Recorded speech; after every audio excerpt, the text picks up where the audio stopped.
Yo, growing a business is kind of tricky right now. Supply chains are squeezed, tariffs and trade policies are dynamic, and cash flow, it's tighter than ever. You need clarity to come out on top. Without it, you risk falling behind. If only you could hop in the DeLorean and see the future, right? Thankfully, there's NetSuite by Oracle. NetSuite has real-time forecasting to help you move ahead with confidence. This is your AI-powered business management suite and the #1 cloud ERP. Trusted by over 42,000 businesses, NetSuite brings accounting, financial management, inventory, and HR all under one roof. It's your single source of truth, giving you the data and control you need to move quickly. And with AI built in, you can automate the busy work and focus on strategy.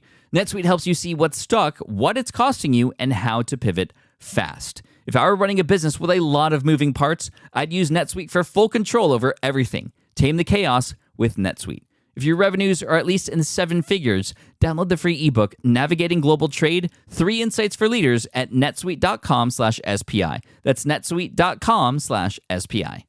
The perfect product launch. It's the goal for every brand marketer. High heat, fast sellout, and fans posting recipes like trophies. What do Sydney Sweeney's soap drop, Taylor Swift's tickets, and your next launch have in common? Well, they're not bought, they're bragged about. Fanfare turns your drop into a moment. Fanfare cues real fans, blocks bots, and builds launch experiences worth screenshotting. Want hype without the heartbreak? Get Fanfare's 5-step hype drop playbook with our proven success formula and make your next launch unforgettable at fanfare.io/playbook. Again, fanfare.io/playbook. Hey, I get it. You've worked really hard to build up your business and it's doing great. So great that you need help now. The most important thing for your business is to hire the right people to support it. So how can you find amazing candidates quickly? Easy. Just use Indeed. When it comes to hiring, Indeed is all you need. Stop struggling to get your job post seen on other job sites. Indeed Sponsored Jobs helps you stand out and hire fast. And with Sponsored Jobs, your post jumps to the top of the page for your relevant candidates, so you can reach the people you want faster. And it makes a huge difference. According to Indeed data, Sponsored Jobs posted directly on Indeed have 45% more applicants than non-sponsored jobs. And it's one of the largest databases of job seekers, too, giving business owners access to a wide range of candidates. And one of the things I love most about Indeed is the job alerts feature. I get notified when new candidates apply. There's no need to wait any longer. Speed up your hiring right now with Indeed. And listeners of this show will get $75 sponsored job credit to get your jobs more visibility at Indeed.com/smartpassive. Just go to Indeed.com/smartpassive right now and support our show by saying you heard about Indeed on this podcast. Indeed.com/smartpassive. Terms and conditions apply. Hiring Indeed is all you need. This is the Smart Passive Income Podcast with Pat Flynn, session number 212. Wait for it. Go. Welcome to the Smart Passive Income Podcast, where it's all about working hard now so you can sit back and reap the benefits later. And now your host. He dips sour cream and onion chips in vinegar. Pat Flynn. Still using a copy-paste website? Break the template trap with Framer. Whether you're overwhelmed by traditional site builders or frustrated with cookie-cutter designs, Framer gives you the freedom to create a site that's professional, polished, and uniquely yours. Framer is the design-first, no-code website builder that lets anyone ship a production-ready site in minutes. It's free to start, allowing you to browse hundreds of pixel-perfect templates or even design something on your own on a totally blank canvas. Add bold animations like appear effects, text effects, parallax scrolling, scroll animations, looping animations, and much more in seconds. The built-in AI handles the heavy lifting, generating starter layouts, and can even translate your entire site to any language. Ready to build a site that looks hand-coded without hiring a developer? Launch your site for free at framer.com and use code SPI to get your first month of Pro on the house. That's framer.com, promo code SPI. Framer.com, promo code SPI. Rules and restrictions may apply. Running a business means legal questions are inevitable. Is this contract or agreement solid? What can I do if a client won't pay me? Am I set up properly for taxes? Well, rather than trying to navigate all of this on your own or searching endlessly online, imagine having a law firm on your side without the high hourly rates. That's exactly what Legal Shield's small business plans offer. With Legal Shield, entrepreneurs get access to real legal support, contract reviews, collection letters, guidance on business formation, and even help handling IRS audits. Members can book consultations, upload documents through the app, and work with a provider law firm that understands small business laws in your state. You also get proactive help on tax and trademark questions so you can stay ahead of legal risks. And if a client delays payment, Legal Shield can send professional collection letters to help you recover what you're owed, all for a fraction of what traditional attorneys charge. Go to LegalShield.com/SPI or call 833-570-9980 to learn more and get big business legal support without a big business budget. That's LegalShield.com/SPI.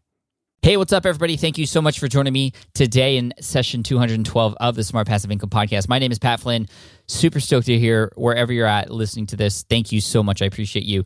I hope you checked out the audiobook for Will It Fly. If you haven't checked that out and you enjoy audiobooks and that's how you consume content, which I know a lot of you, that's how you do it, head on over to willitflybook.com. You can also go to Audible and download Will It Fly there. I appreciate you. Thank you so much. We have a great episode today. This is like episode 191. Now, typically on most episodes, I do interviews with people who have some sort of big expertise, or they've gone through some success story. Perhaps they've used SPI strategies, and I share that. Well, this time I'm interviewing somebody like I did in episode 191 who hasn't necessarily gone through a success yet, but it's a coaching call. It's a coaching call with this person and myself, and you get to sit in on the inside of that coaching call and kind of listen to me dissect this person's thoughts and what they can do to improve their situation and what they want to do better. And so Robert, in episode 191, he's from themusclecarplace.com. You might remember that one. That one got a great response. And that was my first time doing this sort of insider, over-the-shoulder look at, or almost fly on the wall, I guess you could say, of a coaching call. And I'm letting you in on another one here. I put out a call to everybody on SPI who is wanting coaching from me because, unfortunately, I don't have the capacity to do one-on-one coaching, and I want to help the most people possible. So I don't get clients for one-on-one coaching or have any students in that way. However, I am willing to get people on board here on the SPI podcast, coach them through a particular situation and a need that they have, and share that with everybody else so I can help the most people as possible. And John Filippini had agreed to do that here in this episode today. John is a weightlifter, and he's doing some cool stuff related to CrossFit and weightlifting, and I mean, it's Olympic type stuff. And so we're going to get into exactly what he needs help with and my potential solution, and also just the questions that I'm asking him. I want you to really consider why I'm asking these certain questions, and also what would you ask instead? So this was a great challenge for me. I really had a pleasure having John on the show. And after the show, he actually emailed me back with some really important stuff, which I'm going to share at the other end of this interview. Again, it's not even really an interview. It's a coaching call. So here's inside another coaching call with Pat, Redesigning USA Weightlifting with John Filippini. Here we go. All right, what's up, everybody? I'm here with John Filippini, who is on the other end, who sent an email to me after episode 186, where, if you remember, I actually had asked all of you if you have sort of a struggle or something in your business that you need help with and you'd like to be featured on the show, not as a success story, not yet at least, but as somebody who just wants coaching, and then everybody else would be there listening on the sidelines. John was one of, 2,500 emails that came in. So, John, welcome to the show. Welcome to the coaching call, I guess we'll call it. Awesome. Thank you so much, Pat. So why don't you tell everybody what it is that you are doing and what it is that you need help with, and we'll just dive right in. And again, like I said, everybody else will be listening in. They'll be able to chime in and help you out, and I'm sure they'll want to comment in the show notes, and I'll share that link with everybody later. But just for those of you listening, just sit back and think about how you might give John advice, or maybe you have some of the similar struggles that he might be having. And John, fire away. I'm here for you, bud.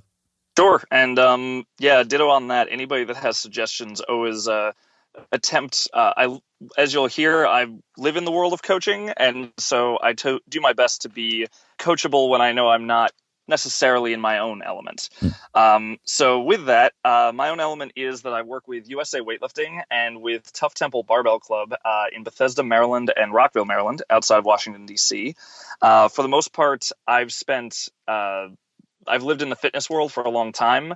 I started just for my own health and fitness and training. I started with CrossFit back in very beginning of 2007, which is before a lot of people on the East Coast knew about it. Yeah. But then about a year and a half later, got really good at endurance stuff, but not very good, very strong. I didn't really have a base to work off of. That was my first thing. And I got into Olympic weightlifting very soon thereafter. Olympic weightlifting the sport is actually called weightlifting, but it's the particular movements that get competed in the Olympics as the end goal. I started training that in 2008, and then started dabbling in coaching part-time in 2009. And then by 2011, I found that it was kind of my calling. And I actually moved full-time as a coach around the Baltimore and DC area. So I've been coaching ever since then. And now I'm in a position to be the head coach of the barbell club that I started with partnership with Tough Tempo CrossFit. And we have 2 locations, like I said, and we're kind of looking to take that and a couple of other programs to the next level. On the side, I also am a coaching certification instructor for USA Weightlifting, both the level 1 and level 2, and do a little bit of remote coaching on the side, and have done instructed some competitions, like led them and organized them and everything like that. But I've had a lot of dabbling things, and I think the most recent fun thing I've done lately has been that I got to be the primary, one of the 2 announcers for the IWF World Championships. That's awesome. Nice that was job. an amazing time. It turned out to be a lot more than I expected, and about 4 days in, they started putting me on a lot of drugs as I managed to pull a vocal cord, actually, when I was announcing a world record attempt. Oh, man. So you get excited with these things when this is your world and you get that opportunity. It was actually my first international assignment I got, so that was pretty cool. That's awesome. So weightlifting is your passion. You found your calling. That's great. That's further than a lot of people who are still kind of searching for that. Before we go into some of the struggles that you're going through and what I can help you with, how did you know that was your calling? Like, what was it that was internal for you that made that happen? So I think that a lot of it was when I introduce myself with the coaching certifications.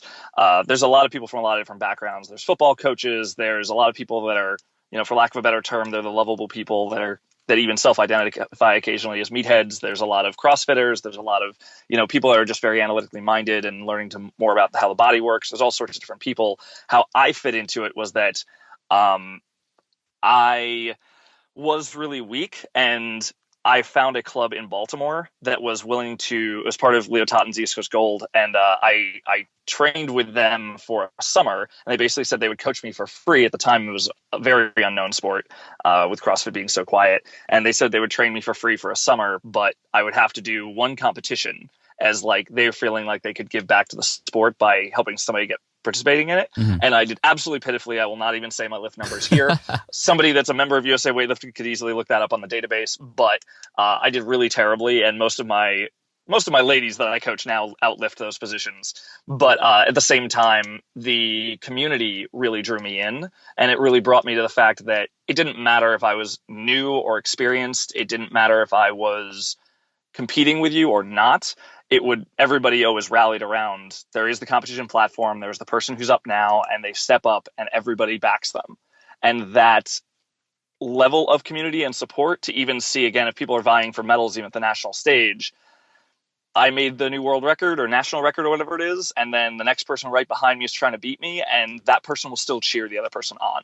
They want to know that they gave their all, and they also want to see that you give your all, and let the best person win. And I think that that's a community aspect that is really beautiful. And then the lifts themselves became almost more of an art form for me, more than just getting strong. It's always been more than that for me. Nice. And the reason I asked that question for everybody listening is because I want to know what makes you, John, tick. And I can already tell some of what makes you excited about why you're in this world. And you talked about community, and it's an art form to you. And you told a great story about how it kind of made an impact on you when you got started. So that's all great information to know, because now I know, why you love what you do. And so how can I help you? What are you struggling with? What's next, and what can I do to help you with that? So I think a bunch of it, and I kind of let in on the secret that you had reached out to me and actually responded to my email, which again, I feel very lucky on that. But I let that in with the other 2 managers at Tough Temple. The person who manages the CrossFit program manages the Barbell Club program. And I have my things that I want to do within that environment, but all of us are in very much the same place, that we're attempting to grow the CrossFit program, the Barbell Club program, our corrective exercise, personal training program, build all of those and really figure out how to reach a wider audience. And we have a lot of ideas, but it feels like how to pick which ones first is very, very difficult.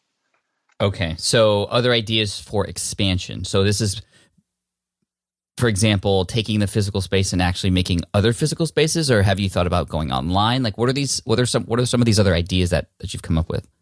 Sure. So I think that most of what we're talking about is the fact that we already have 2 spaces. We've had feelers out for up to 1 to 3 other spaces at times, but we're trying to make sure we continue growing the pool of athletes that are coming in the door and the people who know about us, and growing the brand, because we very much want to espouse this mindset that, for me, every single piece of the programs we offer are about this something as an ideal that we don't think is out there. That with weightlifting, I think of the snatch is one of the exercises that we compete in that requires all of these physical attributes beyond just strength. And to me, being able to do a moderate body weight snatch is something that indicates in many different ways that you are healthy. Mm-hmm. And if you want to compete, and if you want to be, watch the people that are competitors and be inspired by that, that's cool. And I'll be there for you there too.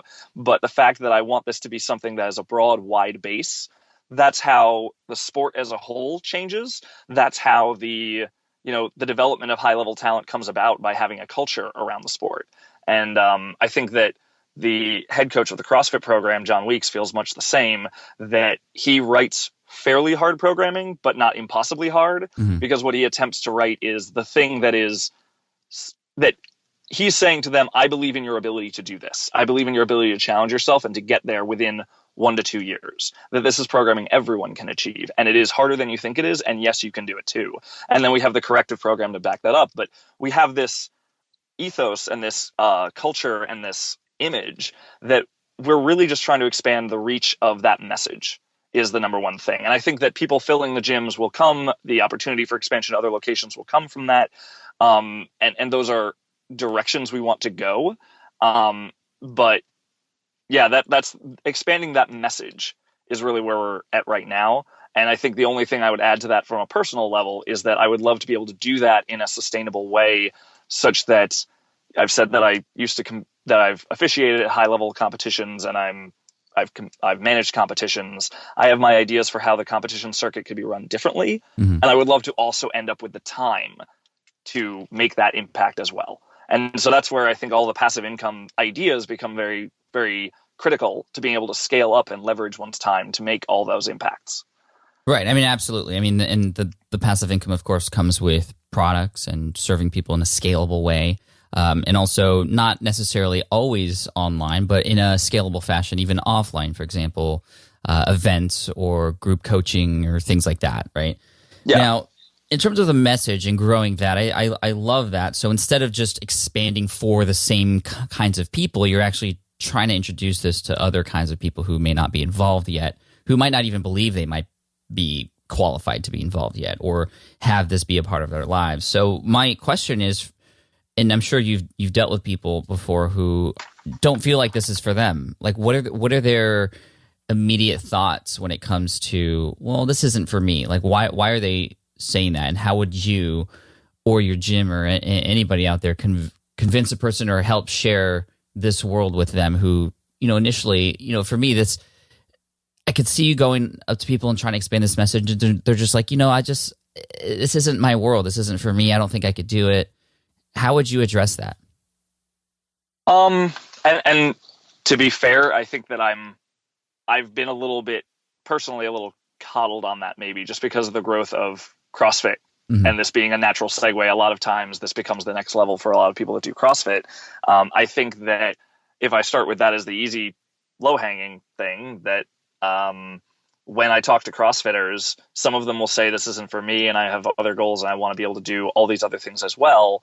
And oftentimes my response is that the body awareness and the actual self-control and the skill and the speed carries over to almost any other athletic endeavor. Mm-hmm. Especially, obviously, CrossFit has it as a big piece of their sport, but that's also why football players, lacrosse players, soccer players, et cetera, even endurance athletes, like one of the other coaches at the gym is a cyclist, and he intentionally uses a certain amount of this in his training to make sure that he can do the hills in the middle of his long rides and things like that.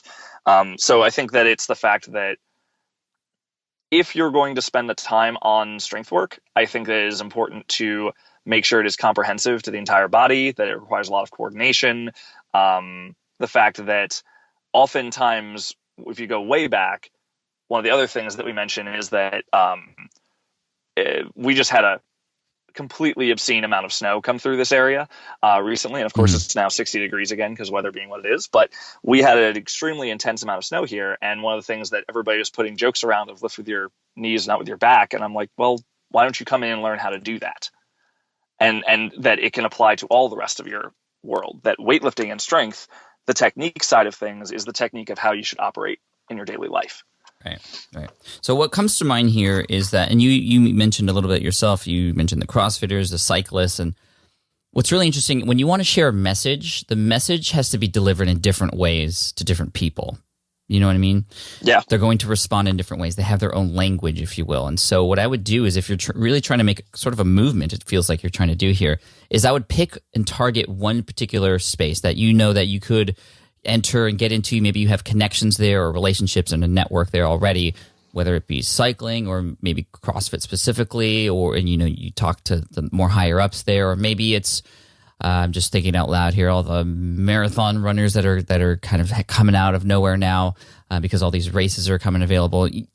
You target them and you try to give them something that will help them. But again, the message is going to be the same for all those people because they have the same goal.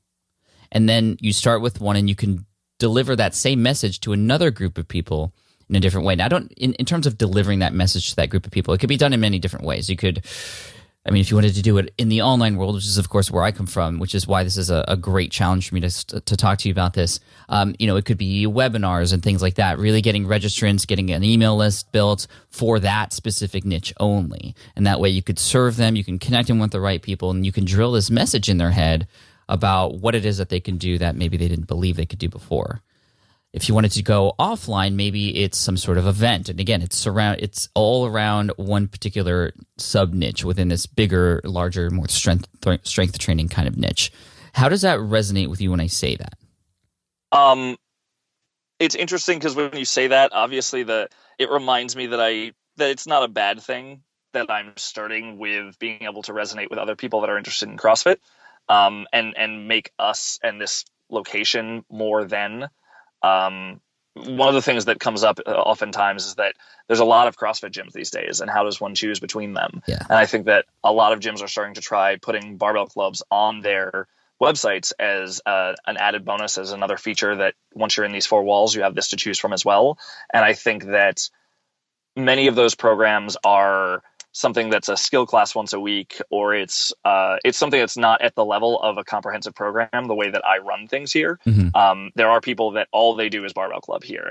And there are people that all they do is barbell club and they compete. And there are also other people that all they do is barbell club and they have no intention of ever competing. They love the work I do with them because their posture is getting better. And even as basic as that. And I think that it's interesting to me that you're saying, there's nothing wrong with me focusing exclusively on CrossFitters. As you said, all of the things you were saying before, it reminded me that I haven't been able to think about what the second market really would be. Mm-hmm. But immediately, as you were saying, the races and whatever, Spartan race and Tough Mudder. Yep, exactly.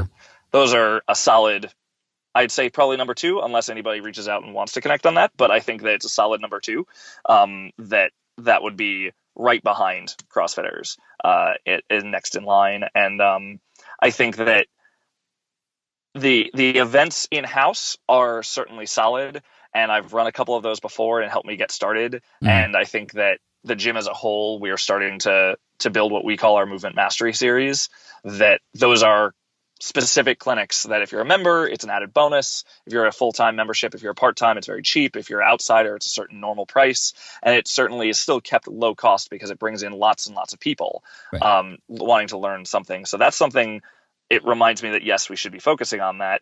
But the webinars one was actually a little bit interesting to me because I'm not as...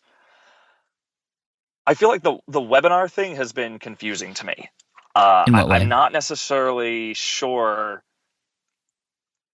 in a real sense where to come up with the audience or gathering. And I know I listen to your podcast all the time and similar ones like it. And people seem to repeat methodologies, but for some reason I feel like there's a missing link in there. I've thought about other content pieces that I've run and that were honestly one piece. This call is already extremely helpful to me because it got me on the same page with the other two managers. Good. About, I used to run with a friend of mine that moved away, another weightlifting coach. I used to run a YouTube channel called First Attempt Weightlifting. That was, people would give us video submissions of a lift they did, and there's so much technique. We would break down together piece by piece and make a 5-minute video, and we did that 5 times a week for several weeks. And I've wanted to reboot that, and then the two of them very much were on board of, oh yeah, if that's something that we think can have a high impact, let's do that. And it did get traction. And similarly, we're talking about doing blogging and things like that. And I didn't even know that one of the other founders had the dream of doing a podcast, doing what he called, he wanted to call it Temple Talk. That nice. I think that's which is a great name for the gym being Tough Temple. Mm-hmm. And I think that he had a lot of good ideas that he wanted to be able to cover in that. But those things they feel very passive. They feel and they're not passive. They're extremely active because you're constantly putting content. Right. They're extremely active because of doing content. But as far as gathering viewers or listeners, it feels like it kind of just happens as you go. Right. You're building the brand. You're kind of expanding the reach. And the nice thing about content like that is as you're putting it out there, it stays there, right? It's not like a Periscope, for example, where once you do it, it's kind of done, and then within 24 hours, it's gone and useless now unless you save it. So this is a great way that you can expand your brand and through the content, and not just, I love the idea of having people submit their attempts and then having you break them down. This is something that you could actually do ahead of time, similar to what I do on Ask Pat, for example. I collect questions ahead of time, and then I share those questions and then share my answers. So you could even do this on something like a YouTube channel, for example. The reason why I like a webinar is because of the email address. You get to collect the registrant's email address beforehand, and you can keep in constant contact with them down the road. Yeah. The question I have about the webinar piece is that everything else feels like, you have a steady flow, social media going out, marketed out through Facebook, Twitter, what have you, and people hear about it over time and then subscribe and then continue to follow you. The webinar, I feel like, I feel like I ought to have a very large population watching the first webinar, and I feel like it's a struggle for me to wrap my brain around how I would get there. Sure. Does that make sense? Yeah, absolutely. So how do you grow the audience for a webinar when not that many people might know these webinars exist yet? Well, there's a number of different ways to do it. You could do, for instance, paid advertising. You could do, make a big deal out of it, make it an event that people in person in your studio and online who know you already through social or whatever, they know that this thing is coming up, and you make a big deal out of it. It's an event. It's just the same way that you would, I would treat it as it was an event. And the cool thing is the first one doesn't need to be that big. I mean, you're using it as a test, really, to see what it's like, how it works, and honestly, if there's not that many people on it, it might be better because you're just fine-tuning it and checking it out. And then you're working with those people who are in that webinar, even if it's like 10 people. I know that doesn't sound like much. It doesn't sound very attractive to do that. But you could get some amazing feedback from those 10 people on what it is they liked about it, and you can incorporate that into the next one, or even if you stop doing the webinars, incorporating what they liked about that into anything else that you do. You could see what this sort of presenting online live situation might be like. And plus, you can record those and you can use them in your YouTube channel, in your blog posts. You could rip out the audio and turn those into transcriptions or blog posts. There's a lot of ways to repurpose that content. Again, maximize sort of the strength that comes out of that 1 hour or however long you want to do it. So again, just an idea. It doesn't necessarily mean that you have to do that, but it was just something, a way for you to share things, demonstrate, and to build a relationship live with people and have that interaction. That's the kind of other cool part about the webinars. You can interact with people while you're there. But you had mentioned something earlier about people in your space who know the message and branding. And I feel like that's where a lot of the sharing of this message is going to come from. It's not necessarily from you, but how you move your people. So the people who also are in tune with this brand and this message and the mission, really get them fired up about helping to spread the word too, sort of become missionaries, if you will. And there's a number of different ways you can do that. You can do it through just the good of their own heart and that way. And that works very well, especially for brands that people love. They love to share stuff that they love, right? There's also incentives. For example, referrals, or not necessarily affiliates in this case, but whenever you bring somebody else and tell them about the message, you bring them onto a webinar or you bring them onto the studio, like they get something else in return.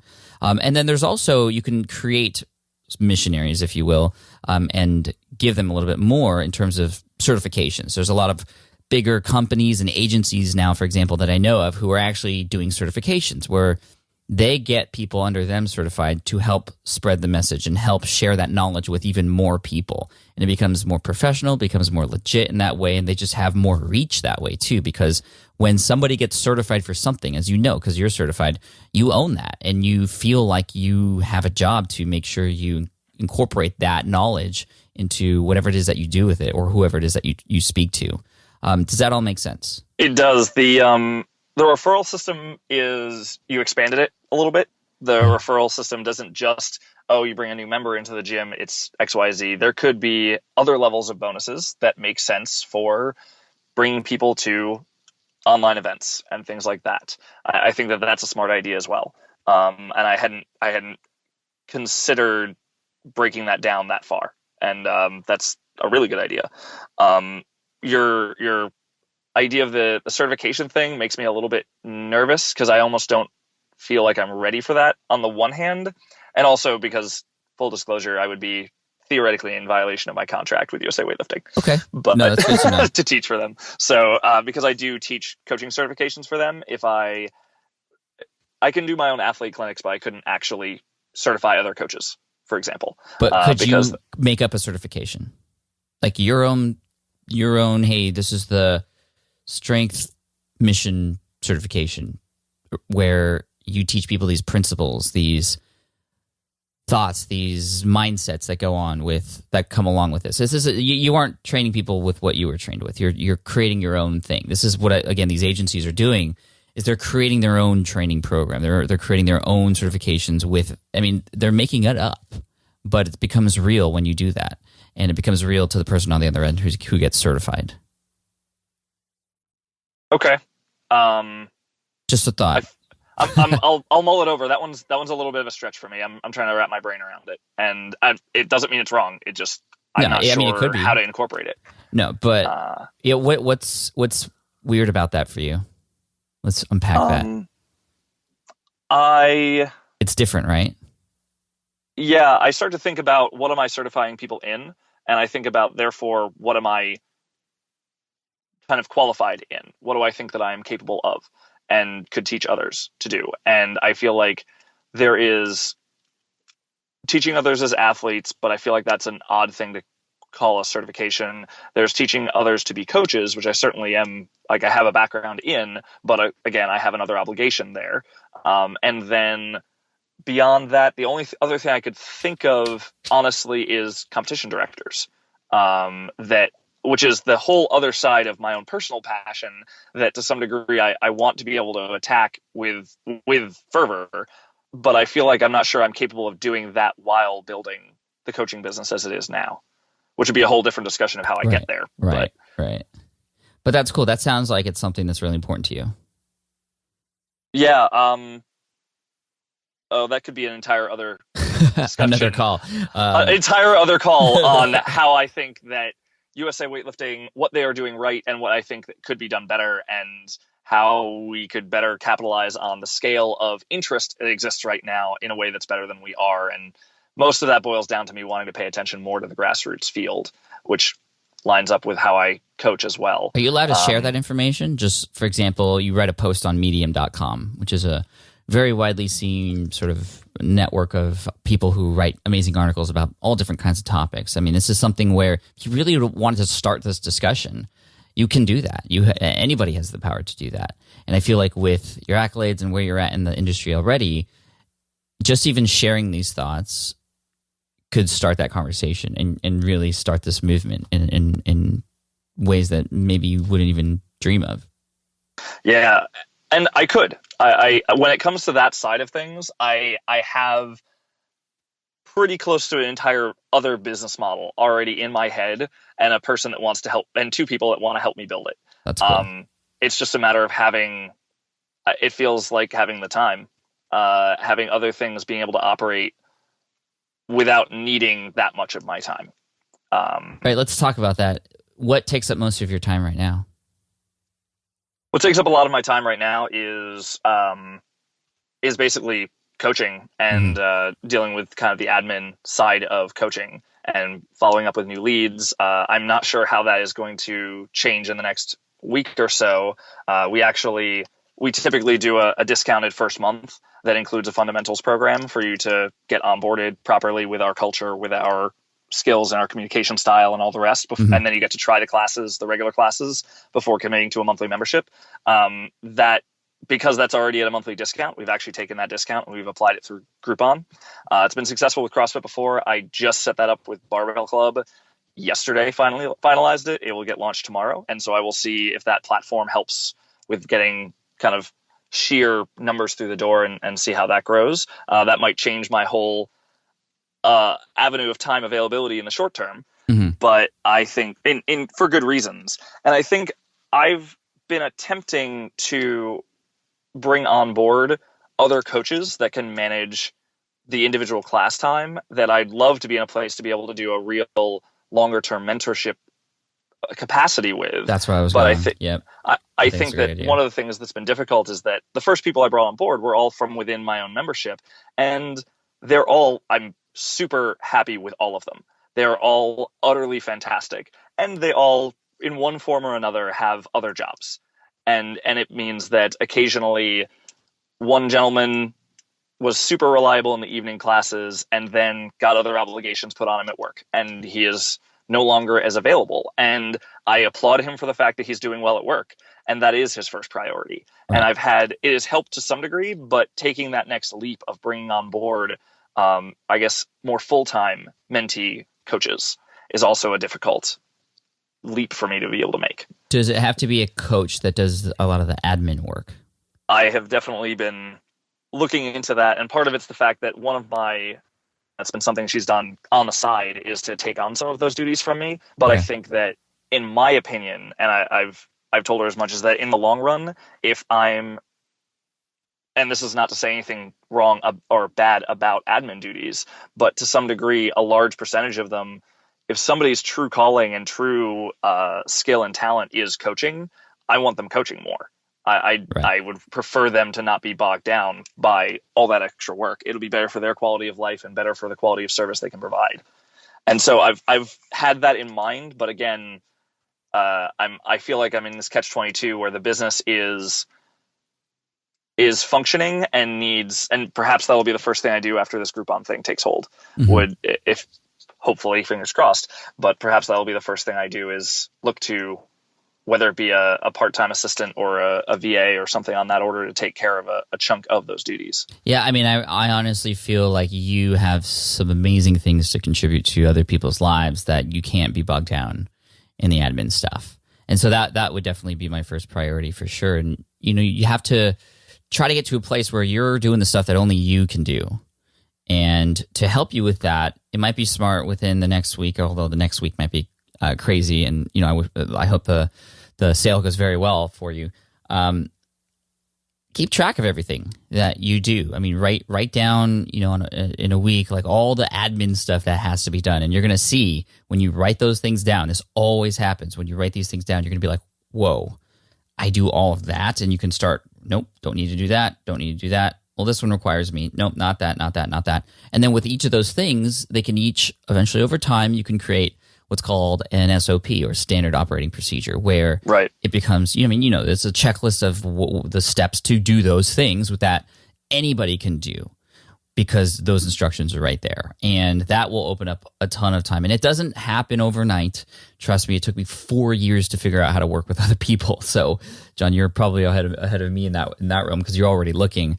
But it's amazing how much it opens up other time for other things. And for me, it's just not just build new businesses and stuff, but it's to spend more time with my family and whatnot. And for you have these other passions, these other great big deal things that you want to move on. This will help you inch your way there, and then eventually yard your way there, and 100-yard your way there. That was a dumb analogy, but you know what I mean. It'll get you there. No worries. So we actually already, myself and the manager of the Correctex program, which is for people that are not feeling ready for barbell for CrossFit if they've got injury or something. But he is a much more, I'm going to say I tend to be head in the clouds, too big picture to be able to get moving on one thing at a time. He is the complete opposite, and we balance each other out very well. And I think that he and I have started just a handful of times, something with how we do billing, something with how we enter in a new product in the system or do retail for our apparel or something like that. We've started just, all we do is we sit down. I don't know how to do these things, but he does. And we sit down and we record, do a screencast of him talking to me about those things. And I think that trying to have those at least as a starting point to hand to people, and maybe the first job is, turning them into documents. But I guess my question with that is, taking that to the next level, how do you know you're ready to actually bring somebody on board to do that? Like, how do you know that you're organized enough to be able to teach someone? How do you know that you're, that step is the one to take? And I don't know a simpler way to say that. No, how do you know that you're ready to hand off stuff? I think you have to internally commit to the fact that you're doing stuff that you shouldn't be doing. That's how you know it's time. When you can see, and again, that's why I recommend writing this down. I think you misunderstand me though, and I love that point as well. But I understand that one already. Okay. Which, if I can paraphrase what I think you were just saying, is that when you can emotionally get real with the fact that this is work that is less necessary for me to do than something else.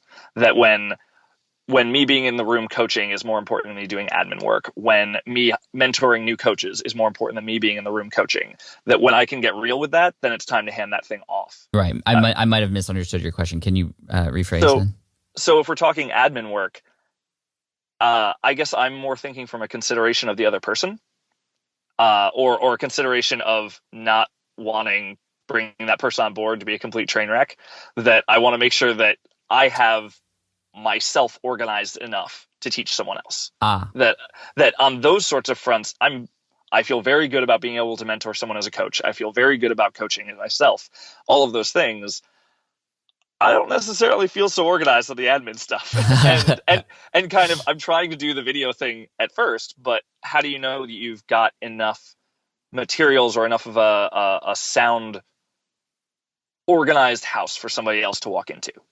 Right. I mean, you don't until you try, honestly.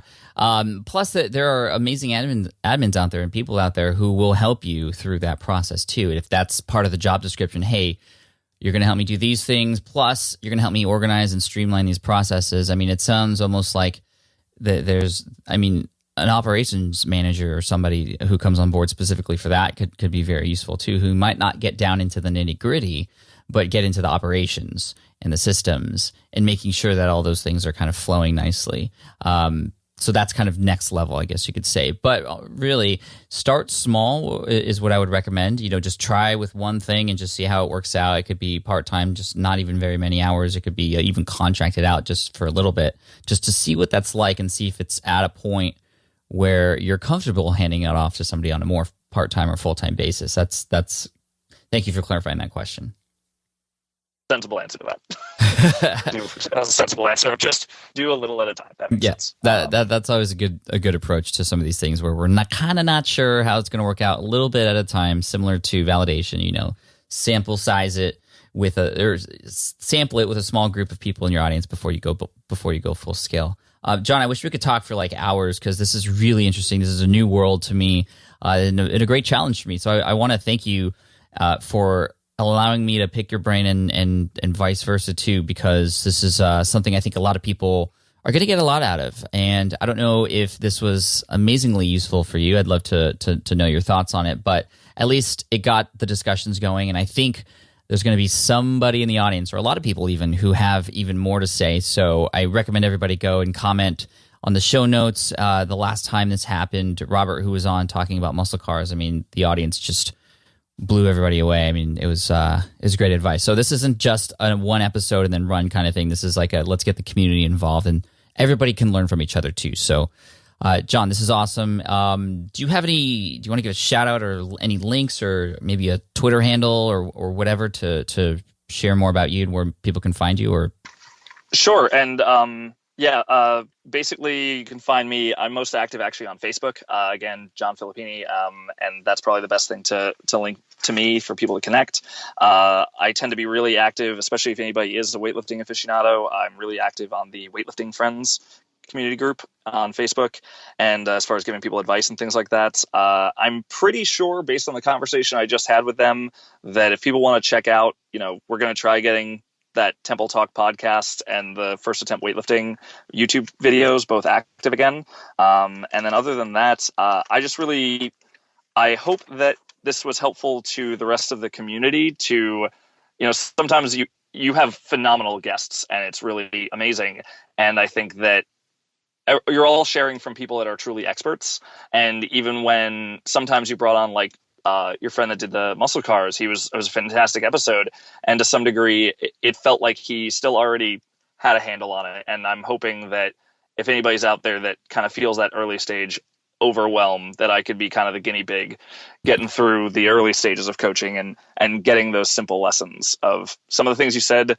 I've heard them a million times, but maybe never quite that way. And there's definitely some things I want to act on coming up. Cool. Thanks, John. I appreciate it. And, one thing I want to do with these episodes is follow up, maybe, I don't know, however many months or years down the road. And it'll be interesting to hear where you are now and where you go. So we'll all be watching and paying attention and, best of luck with everything. Absolutely. And I will be totally in trouble if I don't mention the fact that, of course, the website for the gym is toughtemplecrossfit.com. And that is the major domain for both the CrossFit Barbell and the Correct X program. But other than that, I did actually want to throw one thing down because I actually just started doing this today. I tend to listen. I have a 45-minute commute because I still live in Baltimore. I have just found out about Anchor through the Ask Gary Vee show. Yeah. And that is pretty cool because typically I listen to the podcasts and I've been recording voice memos just to keep notes for my own processing of the information that you guys and Gary and a bunch of other people do. Mm-hmm. So I actually intend to use Anchor to start putting out my thoughts on a bunch of that. So if anybody wants to join the conversation on that, it's JH Filippini on Anchor. So that was the last thing. And be throwing out as much shout outs to you as I can, as well as all the rest of the podcasts I listen to. So thanks again for all the time and for helping me go to the next step. Hey man, that's what we're here for. Take care and best of luck. All right. Take care. All right. I hope you enjoyed listening in on that coaching call. And I wanted to give you an update because a few weeks later, John emailed me back, and I'm going to read parts of this email to you just to share kind of what happened. So he said, his subject line was coaching call update. So I was obviously very curious to what he was going to say. And this is what he said. He said, "Hey, Pat, I just thought I'd give you a heads up that I think our coaching call a couple weeks back was truly very helpful. I'd say one of the biggest things I took away was that while I and the team around me really do know how to speak to our community, both in terms of message and medium, we just don't have the systems in place to execute on that at scale. The other managers and I have been digging in deep the last 2 weeks to formulate a job description for a sales and marketing admin that will help us to be able to leverage our expertise better. We're all excited because we were and still are very nervous about taking the step, but we're now seeing how much good could come of it, and two, that it really is important for us to lay this foundational infrastructure so we can get out of our current rat race, not as a reward for somehow having already gotten out of it by continuing to do what we've already done. In many ways, that call was just the focal point and the push we needed to galvanize us all around what it takes to raise our game to the next level. Thanks again for everything, Pat, and please let me know if there's anything we can do for you. That's awesome. John, thank you so much for that update, and I'm happy to share that here with everybody because, we didn't necessarily nail down a call to action or a plan right after this call, but these ideas, these coaching calls, they can become very beneficial because they get your gears going, they get you thinking about these things that you're going through. And so if possible, I would recommend if you are at any point struggling in your business to go out and get help. Get coaching, hire people that will help you, or connect with the right people in mastermind groups. Having another person's view, even though they might not necessarily give you the next steps, can be quite vital in helping you think in and around the situation so that you can get to that next level. So, John, thank you so much for being vulnerable, putting yourself out there, and I wish you all the best of luck. I'm sure we're all going to be curious about what happens next. So if you have the time, keep updating me, and I'll keep updating everybody else too, sort of Shark Tank style. where are they now type of thing.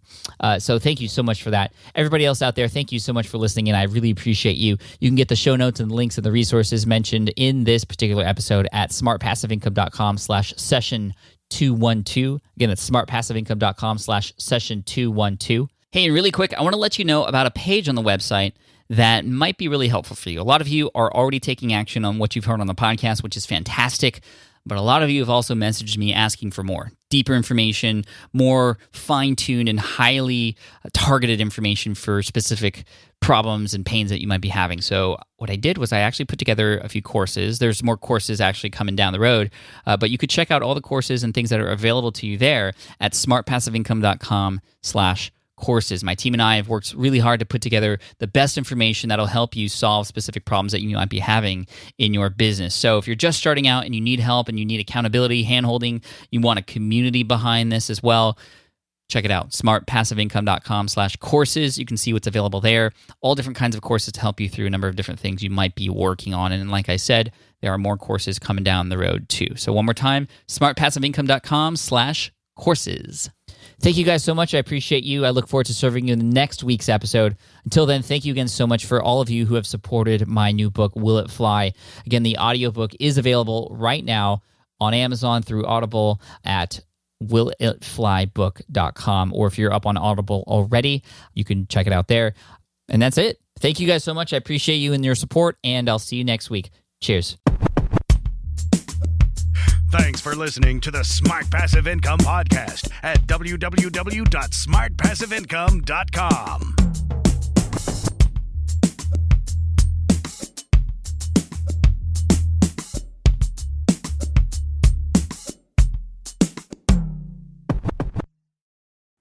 Have you dreamt about being your own boss, but still haven't made the first steps to making that dream a reality?